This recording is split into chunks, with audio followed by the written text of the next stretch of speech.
शैतानिर्रजीम बिस्मिल्लाहिर्रहमानिर्रहीम वअतसिमू बिहब्लिल्लाहि जमीअन वला तफर्रकू।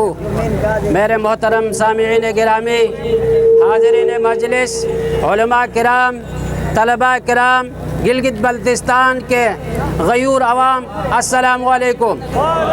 आज हम यहाँ कराची प्रेस क्लब में बरोज़ इतवार 24 दिसंबर बल्कि अभी 25 दिसंबर दाखिल होने वाला है, बानी क़ायद आज़म के योम पैदाइश के तवासुत से और उसी को लेकर मौजूदा हुकूमत से इस्तदा करते हैं कि हम पुरअमन है, पुरअमन थे, पुरअमन है और पुरअमन रहेंगे, लेकिन हमें हक़ दोगे तो।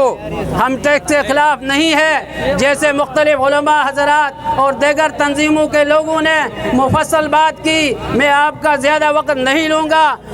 जैसा कि टैक्स दो, हक़ दो और टैक्स लो की बात है, हम ये नहीं कहते कि हम टैक्स नहीं दे रहे हैं, लेकिन हम ये कहते हैं कि हमें हुकूक दो। जैसे कि चारों सूबों के हुकूक है, इसी तरह हमारे भी हक़ होने चाहिए। मुख्तलिफ भाइयों ने बता दिया कि गिलगित बल्तिस्तान के लोग, गिलगित बल्तिस्तान में किस चीज़ की कमी है, उसके फ़ायदे आप उठा रहे हो और टैक्स हमसे मांग रहे हो। ऐसा गुंडा टैक्स न दिया है, न देना है, न देंगे इंशाअल्लाह। आप सब तैयार हो? आज हम यहाँ जमा है टैक्स के हवाले से। मुझे बड़ी खुशी हो रही है कि हम एक हो गए और हमें एक होना चाहिए। जब तक हम एक नहीं होंगे, हमसे टैक्स तो क्या और कुछ भी लेंगे, हमारा जीना मुश्किल हो जाएगा।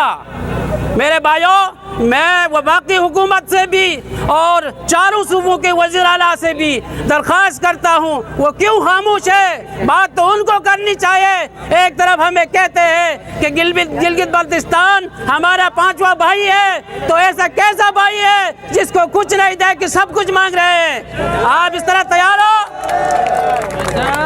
हम एक थे, हम एक होना है और एक रहेंगे। सिर्फ यहाँ आज एहतजाज रिकॉर्ड करा के जाके अपने कामों में मसरूफ़ होने से काम नहीं बनेगा। माशाअल्लाह बड़ी खुशी है, जैसे भाई ने फरमा दिया कि उधर बर्फबारी में लोग गिलगित आ रहे हैं और हमें यहाँ पसीना आ रहा है, तो हमें यहाँ आज एहतजाज करके घरों में जाके बैठने का टाइम नहीं है। जब तक टैक्स का मसला हल नहीं होता, हमें जान की कुर्बानी देनी पड़ेगी। तो हम तैयार हैं, आप सब तैयार हो? वस्सलाम वालेकुम।